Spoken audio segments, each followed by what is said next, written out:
Audio Jungle.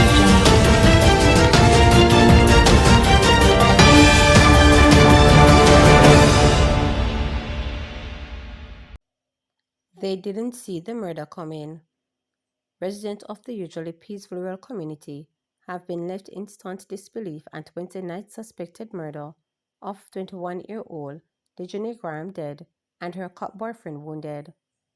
The community tense and is in shock. They don't want to see the guy or any of the relatives because it is going to give them a reminder of what happened, Councillor Paul, People's National Party Highgate Division, told reporters Thursday afternoon. According to the councillor, Graham's mother is feeling a sense of betrayal, having accepted and treated the accused shooter like a member of the family. I have visited the family, and it's a lot of crying and remorse because they didn't see the murder coming. The young man would have visited the home and portrayed himself as a family person. The mother even treated him like a son, so they would cook and have fun, and he would participate. So for him to do something like this is just shocking, stated the councillor. Based on what I was told, they would have seen some conflict between the boyfriend and the young lady, but they didn't see the murder coming. The young girl's mother said she was sitting in the living room when she heard the shot and thought her son-in-law was testing the gun, the councillor added. According to the Constable's Communication Unit, the information arm of the Jamaica Constabulary Force, residents called the police after hearing the explosions about 9:15 p.m. Wednesday. Cops arrived to find the two individuals with gunshot wounds. Graham was pronounced dead at hospital, while the lawman who is assigned to the St. Andrew North Division received medical treatment. The council told reporters Graham had big plans for her future. The young girl was planning on going to Teachers College in September.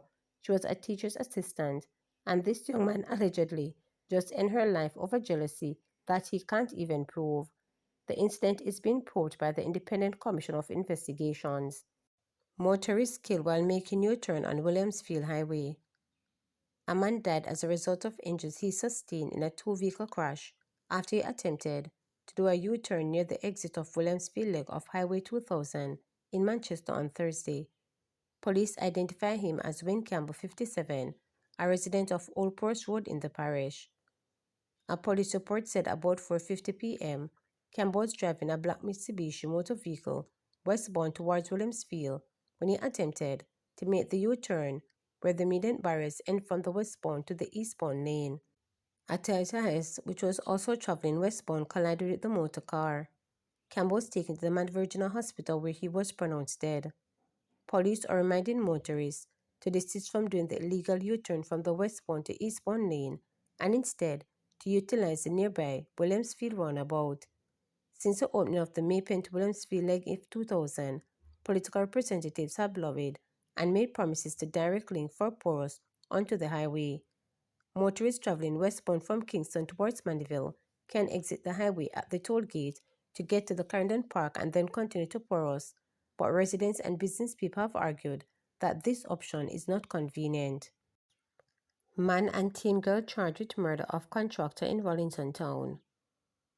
A man and a teenage girl have been charged with the murder of 54-year-old contractor Kevin Johnson in the Wellington Avenue area of East Kingston on Tuesday, the police noted.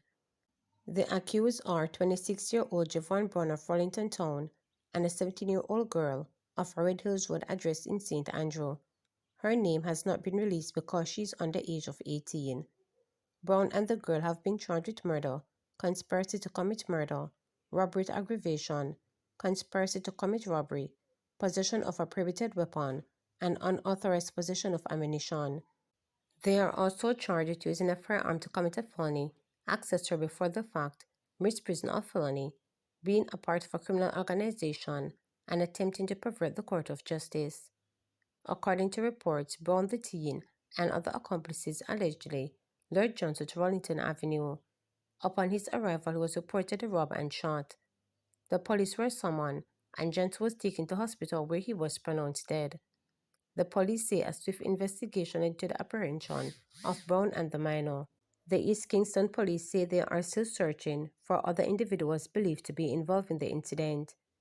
Anyone with information that can assist with the investigation is being urged to contact the Elliston Road Criminal Investigations Branch at 876-928-4200 the National Intelligence Bureau at 811, Crime Stop at 311, or the nearest police station. Dawning of a new era. Prime Minister Dr. Andrew Holness on Thursday broke ground for the Port Antonio bypass with a declaration that this was the dawning of a new day for the eastern Jamaican parish. Today marks the breaking of barriers that have long held back the full economic potential of this beautiful parish and its people, and the dawning of a new era of mobility, opportunity, and resilience for Portmore, declared Holness. From the early days of our administration, we made a clear commitment to modernize Jamaica's infrastructure and ensure that no parish, no town, no community is left behind. The Port Antonio Bypass Project is the latest expression of that commitment. It represents an investment in Portland's growth, in its tourism potential, in its ability to attract capital, create jobs, and build wealth for its citizens, added Holness. He pointed out that the Port Antonio bypass is being executed in two phases. Phase 1, for which ground was broken, will run from Norwich to Turtle Crow Harbour, a 7-kilometer stretch of 4-lane road for safety enhancement, jersey barriers, newly constructed bridges, upgraded drainage infrastructure, and designated bus shelters. We are reshaping the infrastructure landscape to meet the future, stated Holness. He noted that the government has committed approximately US $81 million for the construction of the bypass and another $521 million for land acquisition, with more than 200 parcels to be acquired in Phase 1. The National Land Agency has already begun the land acquisition process, ensuring that every affected landowner is treated with fairness and dignity under the provisions of the Land Acquisition Act, declared Holness. According to the Prime Minister, the bypass will also be a climate resilience intervention. In recent years, we have witnessed the increasing threat posed by extreme weather events and coastal degradation.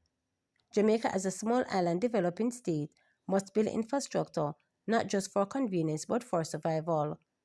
The existing main road is highly vulnerable to storm surge and erosion. By relocating inland and elevating the new corridor, we're reducing exposure to those risks and strengthen Portland's resilience in the face of climate change, added Holness. This mirrors our broader approach to infrastructure. Build stronger, build for tomorrow, Holness added. The Prime Minister argued that with the bypass by his government is laying the foundation for something far bigger. Through the Port Authority of Jamaica, we encourage world-renowned architect Gordon Gill, who is actually Jamaican, to develop a master plan for Port Antonio. The vision for Port Antonio is to create a high-value, low-density tourism destination that will preserve the unique history and character of Port Antonio as the birthplace of Caribbean tourism. Port Antonio will become the St. Barts of the Northern Caribbean, stated Holness. St. Barts, a French-speaking Caribbean island, is known worldwide for its white sand beaches and designer shop and the capital hosting at Williamsfield Harbour with high-end restaurants and historical attractions. Holness told the groundbreaking that the plan is to fashion Port Antonio with a cruise ship terminal along the eastern belt of the harbor, high-end hotels and villas on the folly lands, and enhancement of the land currently used for cricket into a multi-purpose sports and entertainment center and new pedestrian perimeter along the shoreline that connects the east and west harbors. In addition, Holness said the development will see Port Antonio Marina transform into a high-end luxury yacht destination, a new public park along the waterfront similar to Harmony Beach Park in Montego Bay, and the redevelopment of Musgrave Market to make it a crown jewel in the Port Antonio waterfront experience. Holness further pointed to the planned development of the Bourne-Brook Urban Center, for which ground was recently broken. This will be 148,000 square feet of purpose-built commercial space to house government offices such as Portland Municipal Corporation, as well as commercial retail space to accommodate fast food establishments, financial institutions, and the supermarkets, and global services sector companies. Imagine a Port Antonio that welcomes boutique cruise ship without traffic congestion, a Boston Bay that draws in global foodies and local entrepreneurs alike, a parish where eco-lodge and adventure tourism flourishes alongside local farming and craft. This bypass also allows us to begin reimagining the Port Antonio town center by diverting through traffic will create the space for a safer, more walkable, more livable town core. The urban renewal that will follow can finally reflect the charm, potential, and historical riches that Port Antonio deserves to clear wholeness. To subscribe, like, share, and click the notification bell for daily updates.